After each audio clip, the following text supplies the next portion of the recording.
Bom dia, gente. Nós estamos aqui para gravar uma aula sobre interações ecológicas, certo?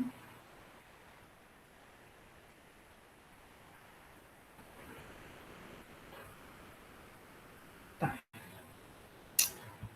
Só um minutinho. 5. Alt Tab. Aqui.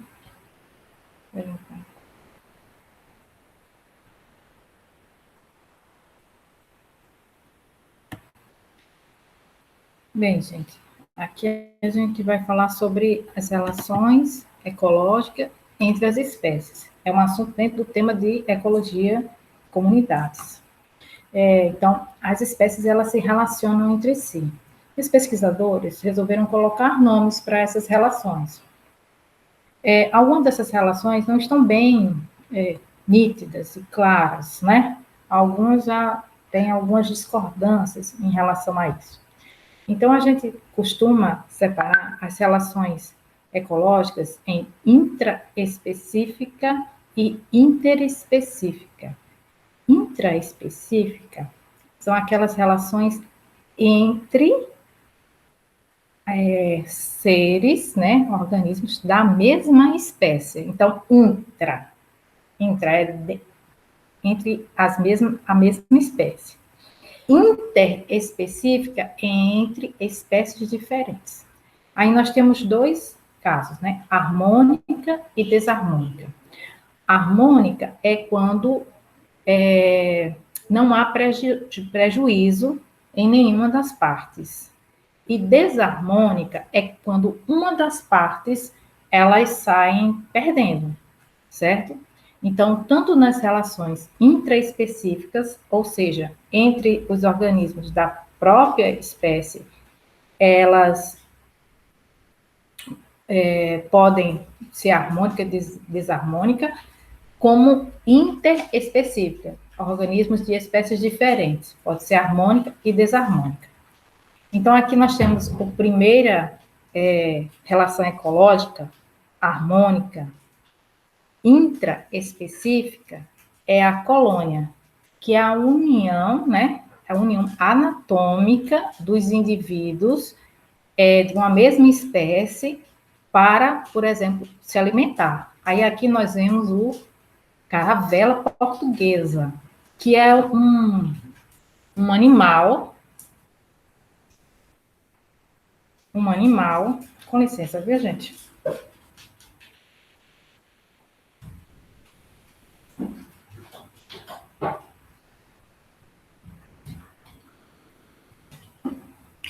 É um animal que ele é composto por vários animais. Então, eu tenho o animal, que é o chamado flutuador, certo? Que é um animal, tem esse jeito aqui, como se fosse uma bexiga, né? Peraí, vou botar aqui a caneta do porteiro. Como se fosse essa bexiga aqui, ó. Esse aqui é um animal. Aí, cada fiozinho desse aqui é também um animal. E esses animais têm funções diferentes. Aí, esse daqui vai levar todo mundo para uma determinada região, né, do mar. Esse aqui, ó, gonozoide, ele vai ser responsável pela reprodução. Gastrozóide vai ser responsável pela digestão. Dactilozoide é para prender a presa. Tentáculos, espiráculos é para prender a presa. Então, cada um desses seres vai ter uma função. E eles são seres diferentes, da mesma espécie, morfologicamente diferentes, mas que estão todos unidos entre si. A mesma coisa é esse coral aqui, ó. Você vê que isso aqui é um organismo, certo? Aqui é outro, aqui é outro, aqui é outro. Mesma espécie, todos juntos. É uma colônia também, tá certo? Estão unidos anatomicamente. Sociedade é também uma relação harmônica, intraespecífica, né? Intraespecífica, mas que eles não estão ligados anatomicamente entre si, não estão ligados. eles se organizam para todos terem sucesso no grupo e vivem de modo cooperativo. Aí nós temos aqui os cupins. Aí observe assim, ó, esse aqui é a cupim, né? Ai, desculpa, gente. Deixa eu ver se vem o ponteiro de novo. Ponteiro, caneta. Esse aqui é a cupim fêmea, ó, tem um abdômen muito grande. Ela é responsável por reprodução. Aí nós temos o soldado, ó, observa bem aqui que ele tem essas quelíceras bem, quelíceras não, né? As garras bem proeminentes, né? Os operários que trabalham, soldados que defendem, cada um vai ter uma função dentro da sociedade dos cupins. Outro exemplo de sociedade é das abelhas. Então, lembrando, tem umas abelhas que elas são solitárias, ela vive sozinha. Tem outras abelhas que vivem em sociedade, como, por exemplo, a apis mellifera, a jandaíra, a boca de barro, né? Elas são diferentes. Então, aqui nós temos ó, a rainha, responsável pela reprodução, a operária, a trabalhadora braçal, e o zangão, responsável por copular a fêmea. Depois disso, praticamente, eles se tornam imprestáveis. E aqui nós vemos as formigas, né? Também é outra sociedade com divisão do trabalho. Então, essas são relações harmônicas intraespecíficas. Agora, a competição, né, é uma relação harmônica que ela é desarmônica, né? E ela pode envolver indivíduos de espécies diferentes, ou seja, interespecíficas, que eles podem concorrer por um mesmo recurso, como água, alimento, luminosidade, espaço físico, ou pode ser da mesma espécie. Aí aqui nós temos aqui, ó, intraespecífica, são do mesmo, desculpa, tem que fazer de novo no ponteiro, né? São do mesmo indivíduo, né? Aqui é a mesma espécie. Então, aqui as gazelas, elas estão lutando pelo mesmo recurso. Qual é? Copular a fêmea, né? Deixar seus descendentes. Estão brigando pelos territórios e tudo mais. Isso aqui é intraespecífico. Esse aqui é o quê? É uns pombos brigando com os esquilos, não é isso? Eles estão brigando pelo mesmo recurso, alimento, né? É competição. Aí nós vemos aqui, ó, também, ó, uma da mesma espécie. Então, esses aqui são os herbívoros aqui da África. Eles estão competindo pelo mesmo recurso que são a comida, o alimento. Se não tiver recurso suficiente para eles, né, vai haver uma competição mais forte de que só os mais adaptados, fortes, vão sobreviver. Aqui nós vemos aqui também na África, na savana africana, espécies diferentes, né? Aqui impala, né? Zebra. Esse aqui eu não sei qual é não, gente, é da figura anterior, esqueci. E aqui o elefante, ó. São várias espécies lutando pela a última gota de água do deserto, certo? Um lago que tem água. Ainda deve ter uns crocodilos aí no meio, certo? Então, eles estão lutando, são espécies diferentes, competindo pelo mesmo recurso, que no caso aqui é a água. O outro aqui de cima é pasto. Eu posso ter a competição aqui por luz, competição por luz, aqui nas florestas muito densas, há uma competição muito grande por luz. Aqui eu tenho a competição da lavoura, por exemplo, que a erva daninha, qual é o mal que a erva daninha faz? O mal que a erva daninha faz é competir pelos mesmos recursos. Ela vai tirar os recursos, os nutrientes que o homem deixou para o milho. Então, quando o homem vai lá e planta milho, ele quer que milho cresça, ele não quer que capim cresça, ele não quer que a erva daninha cresça. Aí ele joga lá o nutriente. Aí vem a erva daninha e pega esse nutriente. Então, está havendo uma competição. Como evitar essa competição? Matando a erva daninha. Como se mata a nutriente? Roçando ou então jogando herbicida. E aí jogar herbicida vai causar uma destruição desse solo, né? As plantas podem competir nas raízes, na parte aérea, quando vai competir pela luz, ou pode competir pelas suas raízes, né? Então, vimos aqui a competição. Canibalismo. O que é o canibalismo? É uma relação de um indivíduo que mata esse alimento de outro da mesma espécie. Então, esse aqui é o quê? Intraespecífica, da mesma espécie. Um exemplo muito conhecido é o louva-a-Deus. A fêmea se alimenta do macho antes, durante ou depois da cópula. Aí eu coloquei também uma aranha, que também é exemplo aqui, às vezes, que acontece de canibalismo.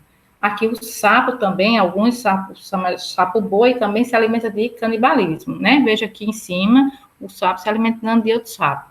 E aqui, um sapo se alimentando de quê? De quê, gente? Um rato? Olha, o sapo se alimentando do rato. Então, isso aqui já não é mais canibalismo, né? Porque é espécies diferentes. Ele não está comendo o sapo, esse aqui de baixo. Está comendo um rato. Então, não é canibalismo. Como é que se chama? Predatismo, né? Predatismo, tá? Ok? E aqui é o inquilinismo. Inquilinismo é, você lembra de um inquilino de uma casa, que mora numa casa. Quem é essa casa? Essa casa é chamada de hospedeira. Então, nessa associação de inquilinismo, é uma associação em que ocorre um mecanismo de proteção, vivendo uma espécie inquilina sobre a superfície de outra espécie, que é a hospedeira. Então, aqui nós temos uma árvore e nós temos essas bromélias. A árvore é a hospedeira e a inquilina é a bromélia. Aqui nós temos a árvore e as orquídeas. Então, a árvore é a hospedeira e a orquídea é a inquilina. Então, ela vive sobre a superfície de lá. Ela vive, ele é para ter proteção, ela disponibiliza seus recursos, né? Então, é a inquilina. Aqui também tem um sapo dentro de uma bromélia, né? Uma espécie inquilina aqui dessa bromélia. Me diga uma coisa, essa bromélia ou essa orquídea, ela está parasitando essa planta hospedeira? Ela está sugando os nutrientes dessa planta hospedeira? Pensa aí. Não, ela não está. Inquilinismo não provoca dano na planta hospedeira, entendeu? Ela não está parasitando a planta hospedeira. Então, orquídea não mata a planta hospedeira. Bromélia não mata a planta hospedeira. Não mata, certo? Como é que ela sobrevive aí? Ela sobrevive porque ela pega a umidade do ar e os nutrientes que escorrem das chuvas, e aí ela se alimenta, certo? Realiza fotossíntese. Então, a relação de inquilinismo é uma relação harmônica. Harmônica. Comensalismo. Comensalismo é onde um dos organismos geralmente se alimenta dos restos de outro alimento, do resto do alimento do outro, né? Então, comensalismo, a palavra comensalismo vem do termo latim comensalis, que significa dividir a mesa.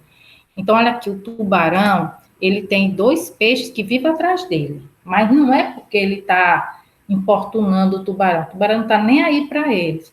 Ele está vivendo o resto do que o tubarão comeu. Então, isso é comensalismo. Então, aqui o tubarão, ele come lá um outro peixe, e o resto daqueles fragmentos de peixe, esses peixes aqui, piloto, ou esse aqui que é chamado de rêmora, observe bem aqui a cabeça do peixe rêmora, ele tem uma espécie de ventosa que fica aderida aqui nessa face interna do tubarão, então ele se alimenta do resto dos alimentos. O peixe rêmora está provocando algum dano no tubarão? Não. O tubarão está provocando algum dano no peixe rêmora? Não. Então, essa relação é harmônica. Nenhum dos dois indivíduos, eles foram prejudicados. Vamos voltar aqui. Inquilinismo. A árvore está sendo, tá sendo prejudicada por causa da bromélia? Não. A bromélia a bromélia está sendo prejudicada? Não, nenhum dos dois está sendo prejudicado. Então, essa também é uma relação harmônica. Então, quando não há prejuízo nenhuma das partes, ela é uma relação harmônica, tá certo? Mutualismo. Mutualismo é uma relação em que os indivíduos de espécies diferentes, né, em que são envolvidos, em que todos os envolvidos são beneficiados. Então, tem duas espécies, todos são beneficiados. Veja bem, comensalismo, todos foram beneficiados? O tubarão foi beneficiado? Não, não foi beneficiado, porque ele comeu o resto, ele comeu um peixe. O peixe rêmora foi beneficiado? Foi, porque ele comeu o resto do peixe do tubarão, mas o tubarão não foi beneficiado, entendeu? O tubarão não foi beneficiado, só o peixe rêmora foi beneficiado. Aqui no mutualismo, todos os dois foram beneficiados. Quem são esses dois? Então vamos ver aqui. Olha, nós temos aqui esse aqui, o búfalo, e um pássaro que come carrapatos do búfalo. O búfalo está sendo beneficiado? Está, porque ele está se livrando dos carrapatos. E o pássaro está sendo beneficiado? Está, porque está se alimentando. Aqui nós temos esse pássaro aqui que está limpando os dentes do jacaré. O jacaré está sendo beneficiado? Está, porque os seus dentes estão sendo limpos. O pássaro está sendo beneficiado? Está, porque está se alimentando. Aqui, comensalismo, só uma das espécies é beneficiada. Aqui no inquilinismo, só uma das espécies é beneficiada, mas a outra não é prejudicada. Aqui também a outra não é prejudicada. Aqui as duas são beneficiadas, entendeu? Então, mutualismo é quando as duas são beneficiadas. Aí, dentro do mutualismo, tem uma subdivisão. Protocooperação é uma relação que não é obrigatória. O jacaré pode viver sem esse pássaro limpando os dentes dele? Pode, vai ficar com a boca podre, mas pode. Esse búfalo pode viver sem esse pássaro comendo os carrapatos dele? Pode. Ele vai viver com carrapato, mas ele vai viver. Ruim, mas vai viver sem esse pássaro, não vai ter problema. Então, na protocooperação, a relação que tem entre eles não é obrigatória. No mutualismo, ele é obrigatório, tá certo? Então, aqui nós temos aqui, ó, vamos ver aqui alguns exemplos. Protozoário do gênero Trichomonas, que vive dentro do intestino do cupim. Então, no intestino do cupim, tem um protozoário que degrada a celulose. Se eu tirar esse protozoário dentro do cupim, o que vai acontecer com o protozoário? Vai morrer. Por quê? Porque ele está vivendo dentro do cupim. Ele gosta de viver lá dentro do cupim. É o ambiente dele, o estômago do cupim. E o cupim, o que vai acontecer com o cupim se eu tirar o protozoário de lá? O cupim vai comer a madeira e não vai conseguir digerir a madeira. Vai morrer de fome, certo? Vai viver com a barriga cheia sem conseguir digerir. Aqui nós temos outro exemplo de mutualismo, que é das abelhas, polinizadores, com as plantas que produzem flores, né? Então, as angiospermas. Então, essas abelhas, elas vão levar o pólen de uma planta para outra, aumentando, assim, a diversidade de plantas. E a abelha sai ganhando nessa história? Sai, porque ela pega o pólen para produzir o mel, né? A planta sai ganhando? Sai, porque ela aumenta a produção de sementes, de frutos e a variabilidade genética da espécie.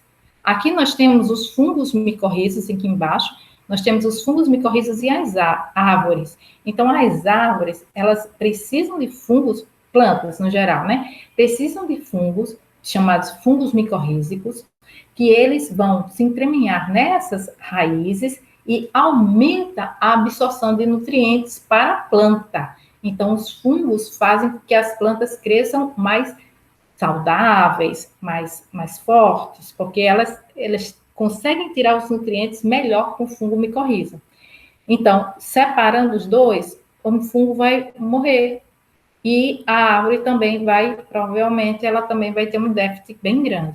Aqui nós temos outra relação mutualística, que é os líquens, né? A gente já viu, às vezes, nos troncos das árvores, a gente já viu nas cercas das fazendas. É uma massa, geralmente branca, que ali é uma associação de fungos com algas. Então, a associação que os dois são dependentes entre si. Aqui é o amensalismo, certo? Então, observe bem, mutualismo, as duas espécies saem ganhando. Amensalismo, a presença de uma espécie no ambiente acaba por inibir o crescimento de outra espécie. Então, aqui nós vemos aqui, ó, uma plantação de eucalipto. Essas folhas do eucalipto que caem, elas impedem outras plantas de crescerem. Às vezes você vê isso nas mangueiras. Embaixo das mangueiras praticamente não cresce nada. Por quê? Porque ela produz uma substância que impede que outras espécies desenvolvam. Para quê? Para evitar competição, tá certo? Então, o amensalismo, que é uma espécie, inibe o crescimento de outra espécie. Aqui é o eucalipto inibindo a presença de outras espécies. A mangueira, a gente vê isso aqui. E aqui é o caso, por exemplo, do fungo chamado de penicillium, né? Esse fungo chamado penicillium, ele tá aqui, eles são esses pontinhos pretos. Aí aqui, ó, vamos supor, é um meio de cultura, numa placa de Petri, vocês já viram falar da placa de Petri, coloca um meio de cultura sólido, faz uma inoculação dos fungos penicillium, e depois, ou antes, coloca lá um crescimento de bactérias para crescer. E o que esse fungo penicillium faz? Ele produz uma substância que impede o crescimento da bactéria. Então, tudo tem um pouco assim pardo, meio esbranquiçado, é bactéria crescendo. Agora, ao redor do fungo, ó, aqui não tem um preto, é o fungo. Ao redor do fungo não tem bactéria crescendo. O que foi que aconteceu? Ele produziu uma substância que inibia o crescimento da outra. Que substância é essa? Penicilina. Então, foi assim que foi descoberto o antibiótico chamado de penicilina. Ele vem de um fungo chamado penicillium. Então, esse fungo produz uma substância que impede o crescimento de bactérias. E, com isso, a gente produz, então, penicilina e cura várias doenças. Aqui nós vemos o fenômeno chamado de marés vermelhas, que é um crescimento exagerado de determinados organismos. E ele inibe o crescimento de outros. Quem comer desses organismos da maré vermelha vai se prejudicar, vai morrer. Então, aqui nós temos um indivíduo sai ganhando, mas o outro sai perdendo. Aqui, ó, o fungo sai ganhando, porque inibe o crescimento de outro, e a bactéria sai perdendo, porque não consegue crescer nessa região próxima do fungo. E a predação? A gente viu uma predação lá na frente, que foi o quê? O sapo comendo o rato, né? É quando um organismo mata e se alimenta dos seres de outra espécie. Então, aqui nós temos o lince comendo o coelho, nós temos também aqui uma cobra comendo parece uma lagartixa, né? Um rato, né, gente? Um rato. Nós temos também predação aqui, uma baleia comendo crio, né? A predação. Nós temos também esses organismos filtrantes chamados de assídeas, que elas se alimentam do plâncton. Nós temos aqui também a predação, exemplo, de uma cobra que se alimenta de ovos. Nós temos uma predação, assim, quando um herbívoro se alimenta até a outra planta, até a planta não conseguir crescer. Então, por exemplo, cabra acontece isso, que a cabra come as folhas. Aí, mas se comer só as folhas, os galhos vêm, brota e gera outras folhas, não é? Aí eu tenho, cabra come folha. Aí quando a cabra está com fome demais, come também um caule. Mas aí a raiz pode germinar, produzir caule, depois germinar a folha. Então a cabra também pode comer a folha, o tronco e a raiz. E aí ela matou a planta. Então, predação é quando acontece a morte da planta, certo? Então, os herbívoros também podem predar, impedir que outras plantas cresçam. Ele preda também quando ele se alimenta de sementes, é um exemplo de predação. E aqui nós temos as adaptações do predador e da presa. Aqui nós temos a dentição, né, dos carnívoros, onívoros. Observe que os carnívoros têm os dentes caninos muito desenvolvidos para rasgar a sua presa. Aqueles que são totalmente herbívoros, eles têm os dentes mais ou menos uniformes, né? Aqui as garras, né? As garras que é de uma árpia, né? Olha só que imensa essa garra. As garras que elas são importantes para pegar a presa, que é uma garra de um gato, para pegar os ratinhos. Aqui nós temos as adaptações dos bicos, né? Os bicos, por exemplo, aqui, se forem comedores de semente, né? Aí aqui é insetívoro, ó, predador também, insetívoro, tá comendo insetos, né? Filtrador aqui do flamingo, né? Esse aqui é raptorial, que vai caçar, carniceiro, esse aqui não é predador, porque ele está comendo uma presa que já está morta, né? Então, carniceiro não é predador. Esse aqui é rede de pesca, que ele vai fazer igual a baleia, né? E por aí vai. E os sentidos dos predadores, né? Então, os predadores, para ele ver, conseguir detectar a presa, ele pode usar os olhos dele para ver a presa e ir lá e pegar a presa, né? Tem que correr muito, tem que ser mais forte do que a presa, tem que ser mais ágil do que a presa para poder pegar essa presa. Então, aqui no caso das serpentes, a gente tem algumas sentidos a mais que não é comum. Por exemplo, tem a questão da visão, tem a questão da audição, mas também tem outros órgãos, como essa abertura aqui do lado, que é chamada de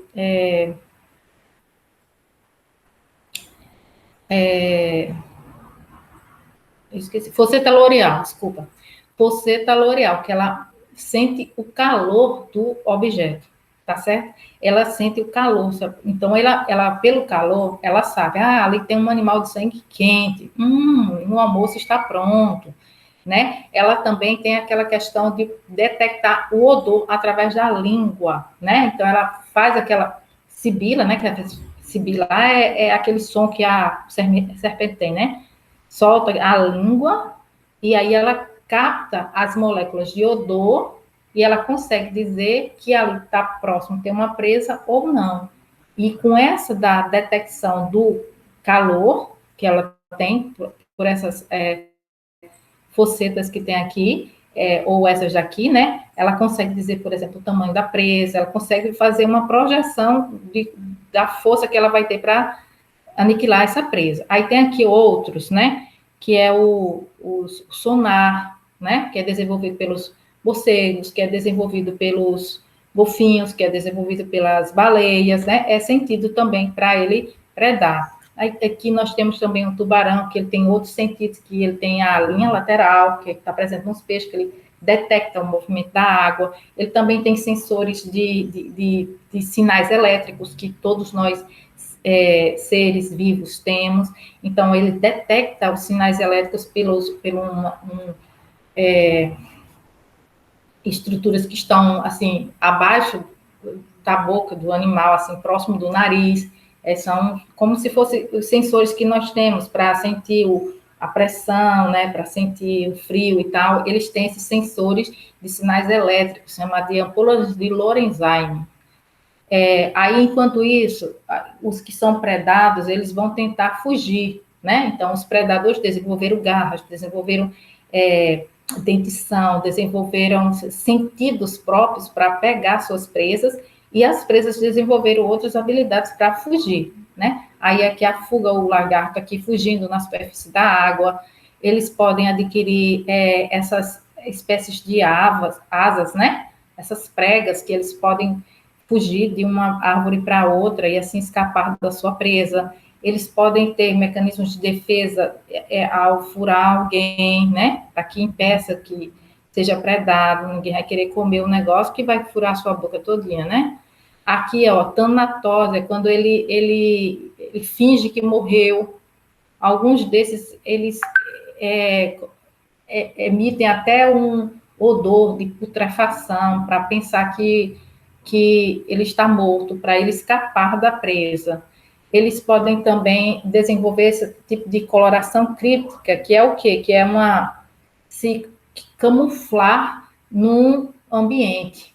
Aqui nós vemos aqui, vocês não estão vendo, mas eu estou vendo, talvez você veja, ó, tem um sapinho aqui, ó, outro sapinho aqui, ó, outro sapinho aqui, e outro sapinho aqui, ó. Eles estão se mimetizando aqui, ó, junto com os líquens, né, que estão na árvore. Então, eles estão se confundindo com esses líquens. Então, esse é um mecanismo de defesa. Então, uma ave que esteja querendo comer esse sapinho não vai conseguir distinguir que o sapinho está aí, nem vai distinguir que o bicho pau, porque ele parece muito com pau. Aposematismo é quando eles têm uma coloração muito forte e essa coloração é como se fosse assim cuidado, perigo. Então, alguns seres têm esse tipo de coloração para avisar ao predador que ele é nocivo, que ele é venenoso, entendeu? Então, quando eles têm essas colorações assim muito fora do comum, certo? É porque é uma forma dele se defender, avisando para o predador que ele é venenoso. Então, essa daí é um alerta que ele emite. Outro tipo de fugir do predador é se parecendo com espécies que têm veneno, que têm um gosto ruim, que não são palatáveis. Então, essa forma também, né, de se defender do predador. Aqui é uma mosca que ela se parece com uma abelha, tá vendo? Então, ela está fugindo do seu predador. Aqui são várias espécies de cobras corais que elas são muito parecidas entre si, mas só algumas é a verdadeira coral. Muitas delas são chamadas de falsa coral, existe uma variedade muito grande. E aí, elas se parecendo muito umas com as outras, no final todo mundo tem medo de todas, e assim protege todas, entendeu? Outro tipo de relação desarmônica, em que um ganha e o outro perde, é o parasitismo. Então, o parasitismo é em que é uma relação de interação entre um organismo, que é o parasita, instala-se dentro do hospedeiro, ou dentro ou por fora, né? Com o objetivo de alimentar-se dele. Então, aqui nós temos a tênia, né? Que é a solitária, a cabeça da tênia está aqui nessa parte mais fina. Então, ela está se alimentando do que nós comemos, né? E nós somos o hospedeiro. Aqui tem um outro exemplo, ó. Aqui é um sapinho e um carrapato quase do tamanho do sapo, se alimentando dele. Então, é um exemplo de parasitismo. O sapo é o hospedeiro e o carrapato é o parasita, né? Lombriga, mesma coisa. Nós somos o hospedeiro e a lombriga é o parasita, né? Piolho, nós somos o hospedeiro e o piolho é o parasita.